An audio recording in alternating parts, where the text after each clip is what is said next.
खुलुमबाय लोगोफोर, आसा खालामो बयबो मोजाङैनो दङ। दिनै जोङो BTC फरेस्टार 1 आरो फरेस्ट गार्डनि जा रिजाल्ट दा बैनि सोमोन्दै फुल डिटेल्सआव सावरायनाय जागोन। लोगोसे बेनि काटअफआ बेसेबां थांगोन दा बैफोरखौबो जों सावरायनाय जागोन। दा बेयाव रिटेन आरो वाकिं एबा फाइबा दा बैफोरनि मार्कनि सोमोन्दैबो सावरायनाय जागोन। लोगोसेनो एक्सपेक्टेड फरेस्ट 1 नि काटअफ लोगोसे फरेस्ट गार्डनि काटअफ दा बैफोरनि सोमोन्दैबो सावरायनाय जागोन। लोगोसेनो रिजाल्टनि डेटखौ रिजाल्टखौ माब्ला होगोन दा बैखौबो एसे सावरायनाय जागोन। दा इन्ट्रेस्टेडब्ला जोबजासिम भिडिअखौ नायलांबाय थानो खावलायबाय, गोबां आइडियासखौ मोननो हागोन भिडिअनि गेजेरजों। गिबियाव जोङो एडभार्टाइजमेन्टखौ नायग्रोनि। CSBआ जा डिक्लेयार खालामनाय BTCनि जा जब फरेस्टार 1 आरो फरेस्ट गार्डनि जबखौ डिक्लेयार खालामदोंमोन। बे खालारा जाहैबाय 13 मार्च 2024 आव बे एडभार्टाइजमेन्टखौ होदोंमोन। दा बेयाव जोङो गासै जों जुदि नायोब्ला दा बेयाव फरेस्टार 1 नि पस्टआ जाहैबाय 84 भेकेन्सि दङमोन। फरेस्ट गार्डनिया जाहैबाय 330 भेकेन्सि दङमोन। दा बेखौ जोङो नुनो हादों। जुदि जों नायोमोनब्ला दा बेयाव फरेस्टार 1 निया मिनिमाम बेचेलर डिग्री एबा डिग्रीमोन। दा बेनि उनाव जाहैबाय फरेस्ट गार्डनिया जाहैबाय HS पास। दा क्वालिफिकेसना बेखौ लानाय जादोंमोन।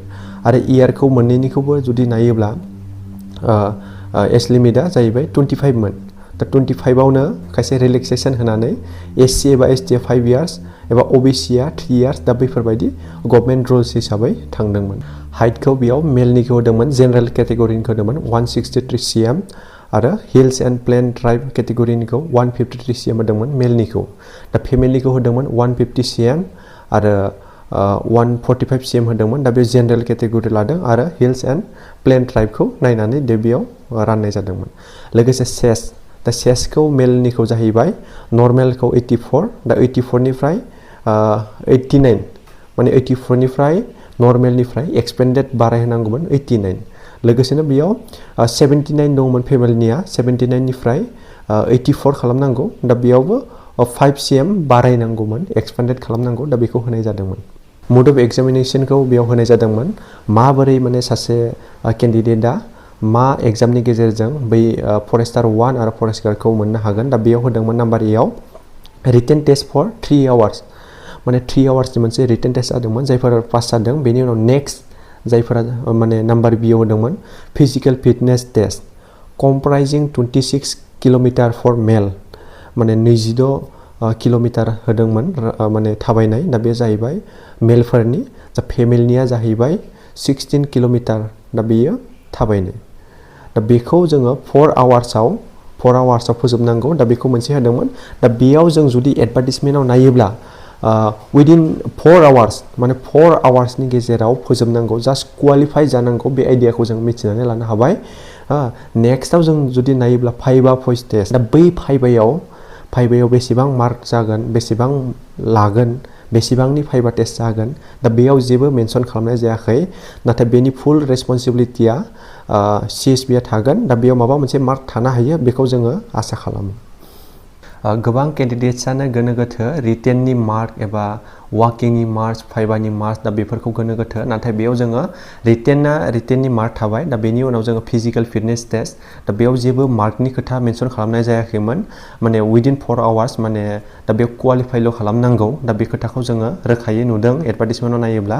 दा बेनि उनाव फाइबा भइस टेस्टखौ जोङो, दा बेयाव फाइबा भइस टेस्ट होननानै बुङोब्ला जोङो जेनेरेलि माबा मोनसे मार्क थायो, जों बेखौ मिथियो। नाथाय बेयाव जोङो मोनसे आइडियास खालामनानै बुंनो हायो दि बेयाव माबा मोनसे मार्क थागोन होननानै जों बुंनो हागोन। नाथाय जोङो फिजिकेल टेस्ट जाखौ जोङो थाबायदोंमोन, दा थाबायनाय, बै थाबायनायाव जा जेबो मार्क मेनसन खालामनाय थायाखै। दा बेयाव होनोब्ला खालि 4 घन्टानि गेजेराव फोजोबनांगौ। बे मोनसे क्वालिफाइनि बादि मोनसे आइडियासखौ जोङो मिथिनो हादों। गोबाङानो गोसोआव गोनो गोथो सानबाय दङ, दा बेयाव फरेस्टार 1 नि काटअफआ बेसेबां थांगोन। दा बे काटअफखौ जोङो थोंजोङै जुदि जों आइडियास मोनसे खालामनानै जुदि सानोब्ला, दा बेयाव फरेस्टार 1 निखौ जोङो गोबांनिफ्राय मिथिनाय बादिब्ला दा बेनि काटअफआ थांगोन 85 निफ्राय 95 नि गेजेराव काटअफखौ थागोन होननानै जोङो मोनसे आइडिया खालामनो हायो। लोगोसे फरेस्ट गार्डनिया जाहैबाय दा बेनिया 80 निफ्राय 90 नि गेजेराव काटअफआ थागोन होननानै जोङो मोनसे आइडिया खालामनो हायो।